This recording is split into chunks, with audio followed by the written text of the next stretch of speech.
শখ করে তো মুরগির ঘর বানিয়েছি, কিন্তু মুরগির ঘরে এখনো মুরগি ঢুকাতে পারলাম না। মুরগিগুলো আছে আবার অন্য একজনের খামারে, বললেই তো আর মুরগিগুলো এনে ঘরে ঢুকিয়ে দেওয়া যায় না। সবকিছুর জন্য একটা ঠিকঠাক পরিবেশের দরকার আছে। ওরা যেরকম থাকবে, যে পরিবেশে থাকবে, সেই পরিবেশটাও আমাদের তৈরি করে দিতে হবে। তো ইচ্ছা আছে আজকের ভেতর ওদের থাকার জন্য একটা ঠিকঠাক ব্যবস্থা করে দিব। কালকে ইনশাল্লাহ ওদের নিয়ে আসবো। তো আজকে সারাদিন কি কি করলাম, কিভাবে কি ব্যবস্থা করলাম, সবকিছু আপনাদের সাথে শেয়ার করব। পুরো ভিডিওটা দেখবেন, আশা করছি ভালো লাগবে। আসসালামু আলাইকুম, কেমন আছেন সবাই? আশা করছি যে যেখান থেকে আমার ভিডিওটা দেখছেন সবাইকে আল্লাহ পাক ভালো রেখেছেন। আমরা আলহামদুলিল্লাহ ভালো আছি। ভিডিওটা আজকে সকাল থেকে শুরু করেছি।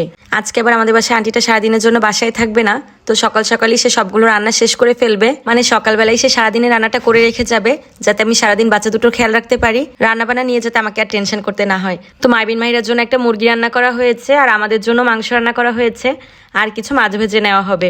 এগুলো দিয়েই মোটামুটি আমি 2 বেলায় খেয়ে নিতে পারবো। আর সন্ধ্যার সময় যখন সে আসবে তখন রাতে আবার অন্য কিছু রান্না করব। বাড়িতে আসার পর বিলের অনেক মাছই খাওয়া হচ্ছে, তবে এই মাছটা কেন জানি একটু বেশিই মজা লাগে। আগে অনেক বেশি পাওয়া যেত, কিন্তু এখন খুব বেশি একটা পাওয়া যায় না, খুব কম এখন জালে ধরা পড়ে। তবে মাঝে মাঝে যখনই দেখা যায় মাইবিনের বাবার চোখে পড়লে তখনই সে কিনে রাখে। এই ছোট মাছগুলো হাতে মাখিয়ে ঝোল রান্না করে খেতেও ভালো লাগে, আবার ভেজে খেতেও ভালো লাগে। তো আজকে ভাজি করেই খেয়েছিলাম, আর দুপুরের দিকে টমেটো মাখা খেয়েছিলাম। শুকনা মরিচ দিয়ে, লেবুর পাতা দিয়ে, তেঁতুল দিয়ে ভালো করে চটকে এত মজা করে টমেটো মাখানো হয়েছিল, সত্যি এখন আবার দেখে আমার খেতে ইচ্ছে করছে। আমি জানি এটা দেখে অনেক আপুরি জিভে জল চলে এসেছে, ঠিক বলেছি না? যাই হোক, গতকালকে গিজার কিনা হয়েছিল, আজকে লোক এসেছে এটা লাগিয়ে দেওয়ার জন্য। আমার তো বাহিরে রান্নাঘর নেই, এই কারণে গ্যাসের চুলায় পানি গরম করে এতদিন বাচ্চাদের গোসল করিয়েছি। সামনের শীতে এত পানি ফুটিয়েও পারবো না, এই কারণে আগে ভাগে গিজার লাগিয়ে ফেললাম।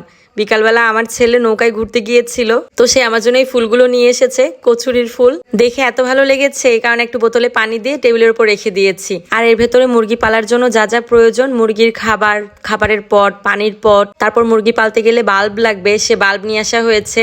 মুরগি তো আর এমনিতেই ঘরের ভেতর রেখে দেওয়া যাবে না, নিচে কাঠের গুঁড়ি দিতে হবে, তো সেই গুঁড়িও আনা হয়েছে। ঘর তো অনেকদিন আগেই বানিয়ে ফেলেছে, আর মুরগিও কিন্তু কেনা আছে।